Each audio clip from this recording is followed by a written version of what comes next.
এই তো কচু শাক বাগার দিচ্ছি। তো এখানে আমি রসুন পেঁয়াজ আর কাঁচামরিচটা ভেজে নিলাম, লাল হয়ে গেছে। কালি জিরা দিয়ে বাগার দেবো। এই তো কালি জিরাটা দিয়ে দিই।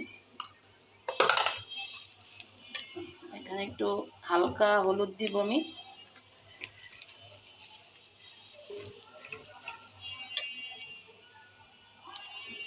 একটু মরিচের গুঁড়াও দিয়ে দিলাম, কালারটা অনেক সুন্দর।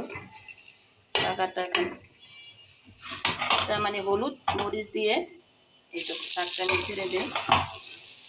এই তো শাক, এখানে অনেকগুলো শাক ছিল, শাকগুলো অল্প হয়ে গেছে।